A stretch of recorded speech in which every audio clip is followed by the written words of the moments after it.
6 సంవత్సరాల క్రితం ప్రారంభమైపోయిన Uppal elevated corridor ఇది చెప్పుకుంటేనే తెలంగాణ రాష్ట్ర ప్రజలకి తెలంగాణ ప్రజలకే అవమానకరం. 10 సంవత్సరాలు హైదరాబాద్ విశ్వనగరం చేస్తానని చెప్పి కల్లపల్లి మాటంతో అధికారం వచ్చి 10 ఏళ్ళు పాలించి 7 లక్షల కోట్ల అప్పు చేసి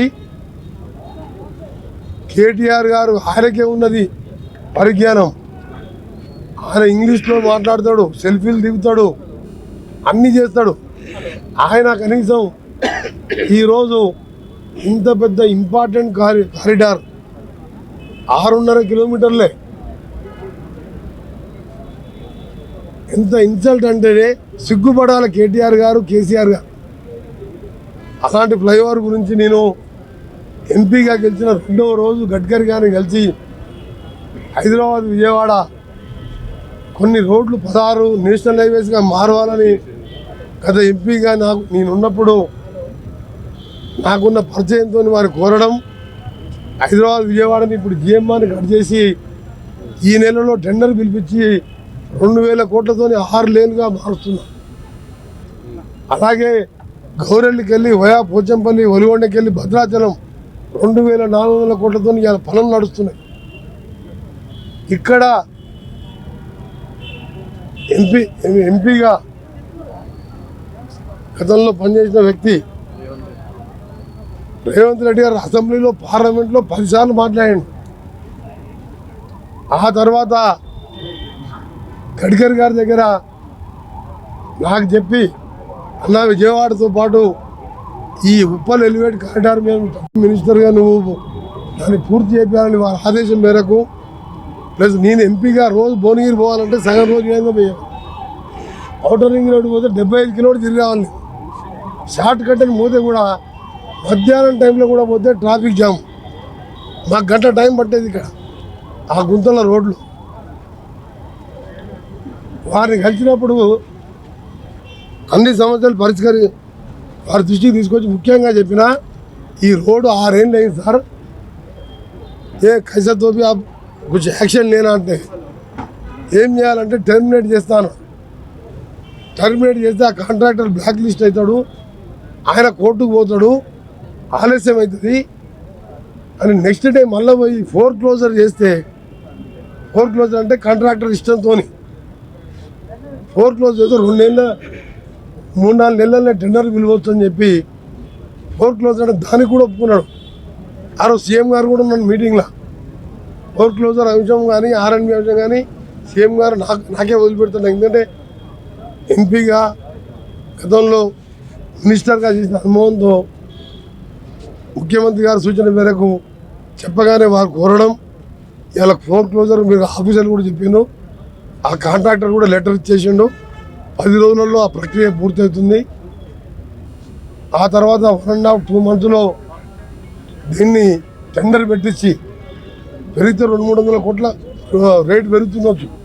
కానీ ముఖ్యమైన ఎలివేటెడ్ కారిడార్ ఇది యాదగిరిగుట్ట, భువనగిరి, ఆలేరు, వరంగల్, హైదరాబాద్ తర్వాత పెద్ద మహానగరం, తెలంగాణ పోరాటాల గడ్డ వరంగల్ పోయే రోడ్ ఇది 10 నిమిషాల్లో దాటితే వరంగల్కు 1.5 పోతాం. మనం ఎయిర్పోర్ట్ అనుకుంటాం, ఎయిర్పోర్ట్ కూడా అవసరం లేదు వరంగల్కు, ఈ ఫ్లైఓవర్ అయిపోతుంది. ఎయిర్పోర్ట్ ఎట్లా వస్తుంది, అది కూడా నా డిపార్ట్మెంటే. ఎయిర్పోర్ట్ కూడా 450 ఎకరాలు అదనంగా సేకరించినాం. మామూలు ఎయిర్పోర్ట్ ఆర్ఎండ్బి శాఖ కిందే వస్తుంది. దాన్ని పూర్తి చేయడానికి ఫోర్ క్లోజర్ ఒప్పుకున్నాడు, పేపర్లు కూడా రెడీ చేసినాం. దాన్ని వెంటనే 2 మాసాల్లో చేయడం ఒకటి. రెండవది స్థానిక నాయకులు పరమేశ్వర రెడ్డి గారు వారు చెప్పారు, అన్న ఫ్లైఓవర్ మీరు ఎట్లా చేపిస్తే నమ్మకం ఉన్నది, మీరు త్వరగా కనీసం మా కింద ఈ వర్షాకాలంలో రోడ్ అంతా ఖరాబ్ అయింది, మన ఇంటికి వచ్చి మరీ రిక్వెస్ట్ చేసాను, వస్తే నేను ఎమ్మడే ఇవ్వాలి, నేను వస్తున్నా, నేను ఎట్లా నాకు అంతకుముందే టైం ఇచ్చిన. నేను మన చిల్కానగర్లో అమ్మవారి బోనాల పండుగ ఉన్నది, అంటే ఫలాహారాల బండి ఉన్నది.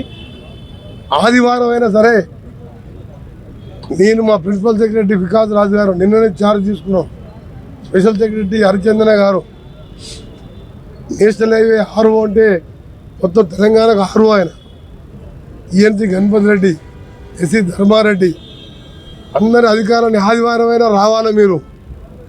దీని మీద నాకు రోడ్ మ్యాప్ ఇవ్వాలి. ఇచ్చిన డేట్కి ఒకరోజు అటు ఇటుగా ఆలస్యం కాకుండా చేయాలని వాళ్ళందరూ పిలవడం మీరందరూ చూసి 2 గంటలు రివ్యూ చేసినాం. 2 గంటల పైన నేను మళ్ళీ చెప్తున్నా, ఈ ప్రాంత ప్రజలకు చాలా ఇబ్బందులు పడుతున్నారు. జనరల్గా నేను చెప్పిన భువనగిరి, ఆలేరు, వరంగల్ పోయే వాళ్ళు చైనాలో 57 అంతస్తుల హోటల్ 19 రోజుల్లో కట్టిండు. 57 అంతస్తుల రోడ్ నేను పోయి చూసి వచ్చిన. చైనా బీజింగ్లో ఆ హోటల్ చూసి వచ్చిన. పోయి చూస్తే రెగ్యులర్ హోటల్ లాగానే ఉన్నది. ఇంత టెక్నాలజీ పెరిగితే ఈ రోజులల్లో హైదరాబాద్లో 60 అంతస్తుల బిల్డింగ్లు అవుతున్నాయి.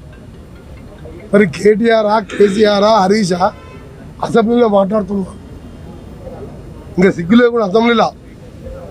ఒక దేశంలో మొట్టమొదటి మహిళా హోమ్ మినిస్టర్, 5 ఏళ్ళు ఐటీ మినిస్టర్.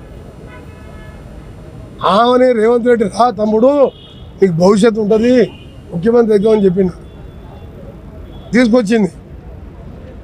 ఈయన మాటలు నమ్మిండు. మల్కాజ్గిరిలో చీఫ్ ఎలక్షన్ ఏజెంట్ ఉంటాను. అయినా సరే మా తమ్ముళ్ళు అందరూ కలిసి గెలిపించిండు రేవంత్ రెడ్డి గారిని. ఈయన తీసుకొచ్చిండు. ఆయన తీసుకొచ్చాడు కాబట్టి మీ ఆయనలోకి వస్తే నాకు మంచి పదవి అని మాట్లాడు. ఆయన ఆ మాట అంటే ఆ మహిళా లోకం అంతా ఏడ్చినట్టు ఆమె ఏడ్చింది. ఎవరు ఏడవలే. మహిళలు కూడా నవ్వుకుంటున్నారు. 10 ఏళ్ళు మంత్రిగా చేస్తే,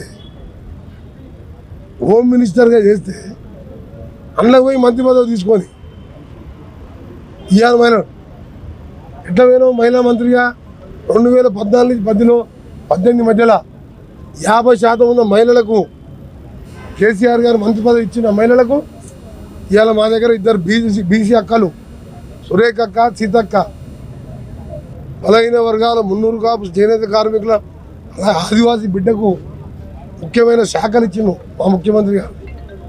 మరి మహిళల్ని మంత్రివర్గం తీసుకొని అందులోకి పోయి మహిళలను అవమానపరుచుంది ఎవరు? కేసీఆర్, రేవంత్ రెడ్డి గారు. రేవంత్ రెడ్డి గారు ఏమన్నారు? అక్క అన్నాడు. నన్ను గిట్టే పుచ్చారు అక్కలు వెనక కూర్చొని చెవిలో పోయి నిన్ను కూడా ముందుతుంది. అలా తప్పే ఉందల్లా. అందుకని ఇదేమో సపరేట్ పెట్టరా బాబు, నేను పెట్టి వచ్చింది పెట్టిపోదు. ఎందుకంటే కొత్తగా వచ్చినా కాబట్టి ఇప్పుడు మా వాళ్ళు అందరు ఉన్నారు కదా, మా వాళ్ళు మళ్ళీ ఎమ్మెల్యేలు చేయాలి, మళ్ళీ మేయర్లు చేయాలి, మళ్ళీ ఎలక్షన్లో. ప్లస్ వాడు చేసే మోసాలు అసెంబ్లీలో 65 గంటలు నడితే 45 గంటలు వాళ్ళే మాట్లాడింది. ఇక ఈ కేసీఆర్ ఏమో కట్టబట్టుకొని టోపి పెట్టుకొని తిరిగి మనడదాకా అసెంబ్లీ లానోడు అవసరం ఎమ్మెల్యే మనకు. ఈయన కానీ జగన్మోహన్ రెడ్డి కానీ 6 ఎమ్మెల్యేలు ఉంటే మా బట్టి విక్రమార్క, శ్రీధర్ బాబు, రాజగోపాల్ రెడ్డి, సీతక్క, పూడెం వీరయ్య పోరాటం చేసాడు. అది పార్టీ అంటే.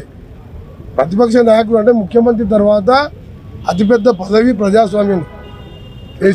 కేసీఆర్ ఉంటే ఉండు, లేకపోతే ఎమ్మెల్యే పదవి రాజీనామా చేయి, మా కాంగ్రెస్ వాళ్ళని గెలిపించుకుంటాం, లేకపోతే మళ్ళసారన్న సెషన్కి రా.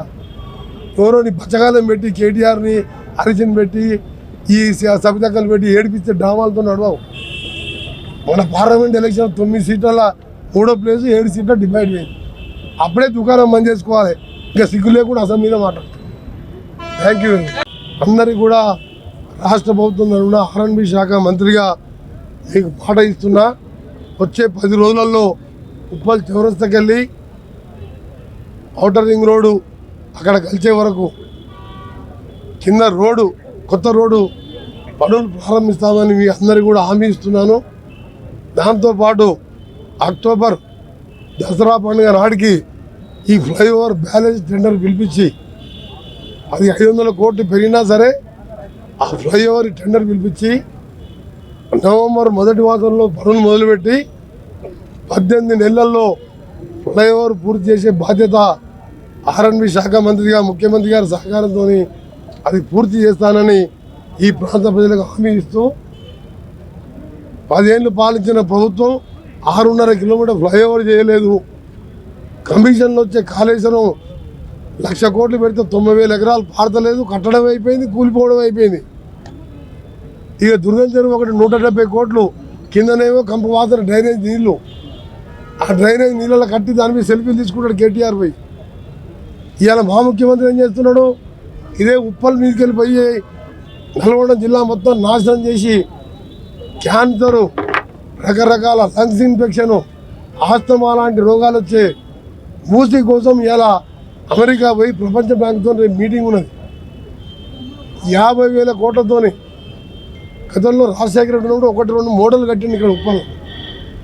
పర్మనెంట్గా మూసీ వాటర్ పైప్ లైన్ ద్వారా కృష్ణాలో కలపడం, మల్లన్న సాగర్ నుంచి పైప్ లైన్ల ద్వారా గోదావరి వాటర్ తీసుకొచ్చి మూసీని వెడల్పు చేసి ఎంక్రోచ్మెంట్ అయిన వారికి నష్టపరిహారం ఇచ్చి 50,000 కోట్లతో మూసీ చేసే ముఖ్యమంత్రికి అంత మంచి ఆలోచన వస్తే ఇలా రంగారెడ్డి, ఉప్పల్లే కాదు నల్గొండ ప్రజలు, హైదరాబాద్ వాళ్ళు ఎంత సంతోషపడుతుందంటే అసలు ఎవరికి రాని ఆలోచన మన ముఖ్యమంత్రి గారికి వచ్చింది. నేను 7 ఏళ్ళకి వెళ్ళి రీజనల్ రింగ్ రోడ్ 30,000 కోట్లతోని రోజు ఎట్లా మాట్లాడుతున్నాను, ముఖ్యమంత్రి గారు కూడా రోజు మూసీ గురించి మాట్లాడుతారు. తప్పకుండా మూసీ పనులు కూడా డిసెంబర్లో మొదలు పెడుతున్నారు. ఆ మూసీతో ఉప్పల్లో ఇబ్బంది పడుతున్నా లేదా మీకు? వాసన వస్తుందా లేదా మీకు? పేరు మెట్రో స్టేషన్ వచ్చింది, ఇంటికెళ్ళి రాత్రి బయటకు వస్తే ఇంత దోవలు మీకు. అంత డ్రైనేజ్ కంపు. Hyderabad drainage, Nacharam, industrial area కంపు అంతా ఇటే పోతుంది. ఇది కాంగ్రెస్ ప్రభుత్వం, ఇది ప్రజాప్రభుత్వం. ఒకవైపు 1,50,000 వరకు చేసినాం రుణమాఫీ, ఆగస్టు 15కు 2 లక్షలు, 32,000 చేసిన చరిత్ర దేశంలో చిన్న రాష్ట్రంలో ఎవరు చేయలేదు. ఆయన చేసిన 7 లక్షల కోట్లకు 12% వడ్డీకి తీసుకొస్తే 7,000 కోట్ల వడ్డీ కడుతున్నాం. అసలు కలిపి 47,000 కోట్లు కట్టాం. సంక్షేమ కార్యక్రమాలకు, ఫ్రీ ఆర్టీసీ బస్సుకు, 0 కరెంటు బిల్లుకు అంతా కలిసి 36,000 కోట్లు అయితే ఆ పాపాత్ముడు చేసిన దానికి 47,000 కోట్లు. ఏం లాభం కడితే? పెద్ద తెలివి ఉందనుకుంటాడు ఆయన కేసీఆర్.